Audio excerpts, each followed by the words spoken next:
ಇವತ್ತು ಬೆಳಗ್ಗೆ ಜಲ್ದಿ ಎದ್ದು ನಾನು ಹಲ್ಲು ತಿಕ್ಕೊಂಡು ಇವಾಗ ಬೆಂಕಿ ಕಾಯಿಸ್ಕೊಂಡೆ. ಆಮೇಲೆ ಇಲ್ಲಿ ಒಳಗೆ ಬಂದು ಸ್ಟವ್ ಮೇಲೆ ನೀರಿಟ್ಟು ಮುಖ ತೊಳಿಬೇಕಂತ ಬಿಸಿ ನೀರು ಮಾಡಿಕೊಂಡೆ.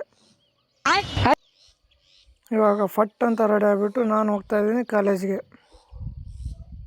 ಸೂರ್ಯನೇ ಉದಯಿಸಿರಲಿಲ್ಲ, ಆದರೂ ಸೂರ್ಯಗೆ ಒಂದು ನಮಸ್ಕಾರ ಮಾಡಿ ಹೋದೆ ನಾನು.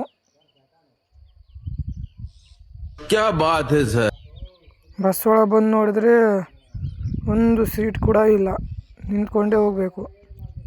ಇದಕ್ಕೇನು ಉತ್ತರ ಕೊಡ್ತೀಯಪ್ಪ ಮಿಸ್ಟರ್ ಸೂರ್ಯ? ನಾಷ್ಟ ಮಾಡಲಿಲ್ಲ, ನಾಷ್ಟ ಮಾಡಿದೆ. ಆಮೇಲೆ ಒಂದು ಮೊಟ್ಟೆ ಪಾವ್ಸ್ ತಿಂದು ಸೀದಾ ವಾಪಸ್ ಬಂದೆ ಮನೆಗೆ. ಇವಾಗ ಮನೆಗೆ ಬಂದು ಸೀದಾ ಒಂದು ಸಲ್ಕಿ ಹಿಡ್ಕೊಂಡು ನೀರು ಕಟ್ಟಬೇಕಂತ ನಾನು ಇಲ್ಲಿ ಬಂದೆ. ಮತ್ತೆ ಸಿಗೋಣ ಮುಂದಿನ ವಿಡಿಯೋದಲ್ಲಿ. ಅಲ್ಲಿ ನನ್ನ ಫಾಲೋ ಮಾಡಿ, ಶೇರ್ ಮಾಡಿ, ಲೈಕ್ ಮಾಡಿ, ಸಪೋರ್ಟ್ ಮಾಡಿ. ಬಾಯ್.